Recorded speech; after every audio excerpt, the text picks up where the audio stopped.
What's up, man? What's up? Well, a lot. This is geez. a guitar. Welcome to the local pickup, by the way. Yeah. What is this? This is it's a guitar. Oh. Violin guitar. No, that's not right. It's just a guitar. It's just a guitar. An acoustic guitar, though. Yeah. Right? Yeah. Got it right. But before I get to the guitar, you doing good? You're terrible. Things are really bad. Now that you brought it up. Yeah. You mind if I take a minute? Yeah, I'm just going to unload. Today on the local pickup, we're going to talk about this guitar. This is a 1929 Gibson. It's a very old guitar. I can't even do the math. It's all original, we think. This tailpiece is possible that it's not original. We actually have the pick guard too. I took it off just for playing purposes because I tend to push down right here while I play. But we have it and can put it back on. But everything's original. It's I don't know if you've seen this, but the script logo. That's The old Gibson script. Well, so in 1929, it still had the on it. You've seen the Gibson. Yeah. And all the way up through the early 1800s and into the 20s. Early 1900s into the 20s. It said the Gibson, and it was in 29 where they started making some without the. Oh. It's like the Social Network that dropped the Yeah, the. drop the V. Yeah. It's cleaner. It's cleaner, yeah. So they started experimenting with 29, and so this would have been one of the first guitars that they would have not had the V on the headstock. And it's a Gibson L3. Now this was the fanciest parlor guitar that Gibson made at the time. It was the most upscale, fanciest guitar. It was made with steel strings, made for steel strings. And Gibson was the first, they made the first steel strings guitars in the US, Spanish style guitars with steel strings. And they did it with using tailpieces that would give it the strength by putting it into here and having the tailpiece pull it versus having just a bridge that would pull on the face. There's more tension. Yeah, because the steel strings are way more tension. And previous to that, they would have been, I don't know. Like gut strings that were okay. kind of hollow on the inside, and they weren't solid steel. And the tension was significant. Yeah. The difference in the tension. So if you just took an old guitar, like a late 1800s, early 1900s parlor guitar, and that had a pin bridge right here, and you put steel strings on it, it would buckle up the face of the guitar. Over time. So they did a carved archtop guitar with a tailpiece that could totally handle the tension from steel it makes strings. sense that all the tension isn't stopping here. Yeah, right. And it's not pulling on the face of the guitar, but pulling on the back That of the makes a guitar. lot more. It's architecturally or whatever. That's a lot more reasonable. And it's a floating bridge, so if you took off the strings, the bridge would just come off. So it's floating. You can move it, and but this was their kind of upscale parlor guitar, and it's famous because like this is an L3. An L1 is the guitar. Loser.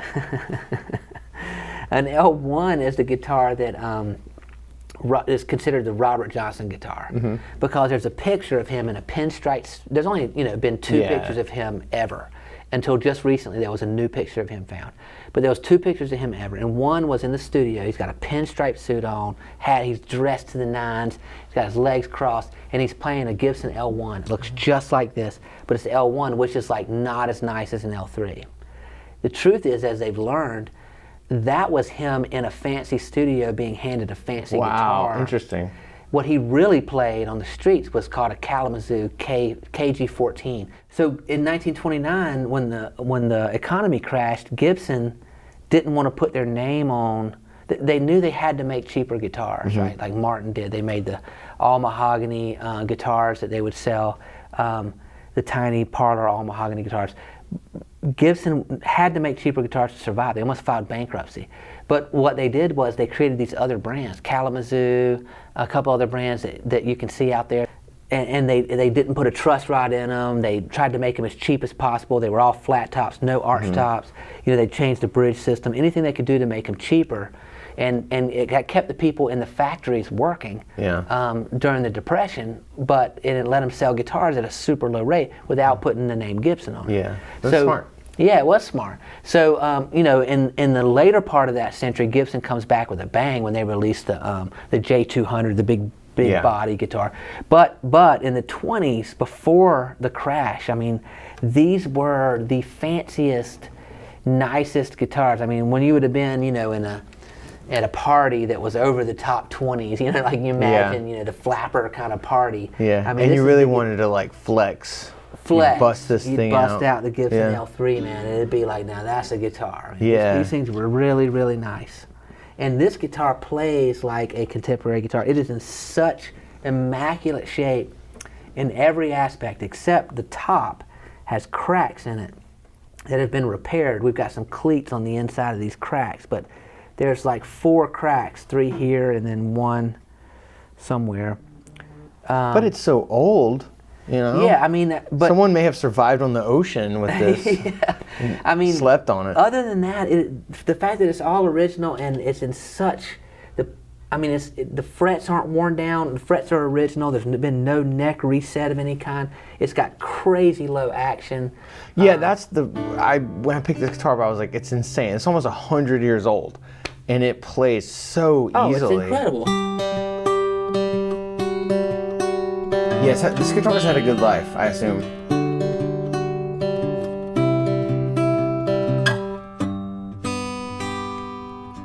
Yeah, it's and like you can play it with a pick, man, and play it loud. I had a pick somewhere. It's not like a fragile guitar. Like, Yeah, you can play it. Yeah.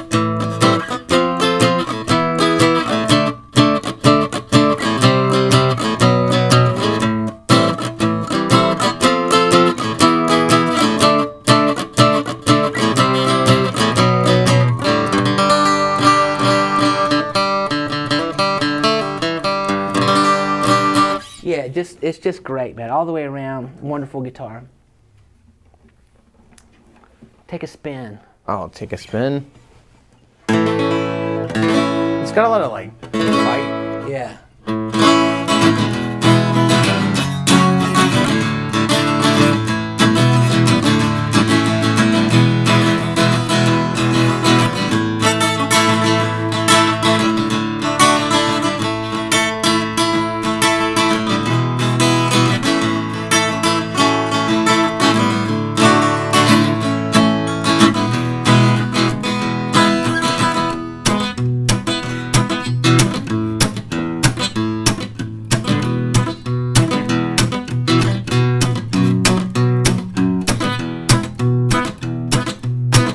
Yeah, you can definitely. It's you got can, some. Yeah, you can dig energy. in and be Yeah. loud, and then also you can pick very. And you can feel that when you play it. Oh, It doesn't. It's crazy to me that this thing is from 1929. It's incredible. It does not feel It that plays way. like a contemporary. Yeah, it's guitar. ready for you to play it. Yeah. And it's just, I love, my favorite is to pick on it and play kind of, things that would be softer. But I've been writing on it. I've been writing songs for electric guitar on it. Just because Interesting. instead of plugging in, I just grab that because it's small and Interesting. you can play it hard. Yeah. And, We yeah. we end up talking about this a lot. That the idea that like, as songwriters and as people who approach the guitar as something like, it's this interesting thing for me to play with and see what happens. You do end up like, the guitar itself tells you what to play. Oh, yeah. Yeah, and this one definitely kind of speaks to you. And I'm sure, you have some sort of built-in idea about what an old guitar does and what you should be playing. But at the same time, like just the design, the feel of this guitar, everything about it, it's crazy. Yeah, the action is so easy, but this is pretty high. Yeah. So there's this big, put a banana in there. It's one banana. No, it's actually not that big. But to look down at that, the arch top with what'd you call it? A carved top? Carved top. Carved yeah. top with the sound hole there, which you don't see a lot. It's just an interesting look. It just sort of pulls your attention in. Yeah, and it's beautiful, man. It's absolutely beautiful. Yeah. Yeah, and it's made to be loud, which is funny because we were comparing it to a pre-war little tiny Martin we have. Which the is Martin's extremely way louder. loud. Yeah. Yeah. But that thing is magic. It is It's so crazy. loud. Yeah. It's incredible. But these were made to be loud. The arch top back is supposed to project sound, and Yeah. the way they carved the top is supposed to project sound because it was all about back then being able to be loud in a room, because you add a horn and you add a drum kit, and all of a sudden you can't hear an Yeah. acoustic guitar Yeah. for anything. Yeah, it's interesting to think about Yeah. that time before, where now, or even, gosh, I mean, for decades and decades now, an instrument could be amplified Oh, to yeah, be you just whatever plug on it in. top of Yeah. everything else. Yeah, it's funny to think about a time when the bass was the size, it was massive and Yeah, it was bigger than I mean, the people. whole birth of the electric guitar was about trying to make it loud. Yeah. Trying to make it heard. I mean, really, it starts with kind of Charlie Christian in Duke Ellington's band, just trying to, instead of having to slap it real loud, he wanted to play notes. Well, you got to amplify it to play notes, or you're Yeah. not going to hear that. Yeah. So, but this was like right before all that happened.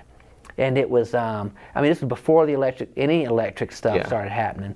And it was basically Gibson's highest end attempt to be pretty fancy and it loud. looks it to this day. I mean, it definitely, despite being so old, I mean, there's a certain sort of artistic kind of depth yeah. to this. It's a visually, beautiful this instrument, guitar. yeah, And it from really the is. finish, the shape of it, the finish is remarkably it's not quite black. It's about as dark as brown can get before it's black, and it's this tobacco kind of glow in the middle of it. It's beautiful. Yeah, and the rosette around the here is just cool. Everything about it's cool, man. And I mean, the neck is perfect, and the action, the frets. I mean, it's just a great guitar. Yeah, I guess it's from the first one. This definitely had that smell of old. Yeah, it does. Instruments Yeah, in a good way. yeah. I need to put replica tuners on it, just because these old tuners, those are original, man, from 1929. Yeah, that's crazy. Which is cool. Yeah. But if I can put replicas that don't drill any new holes, right? They just it would let me save those, because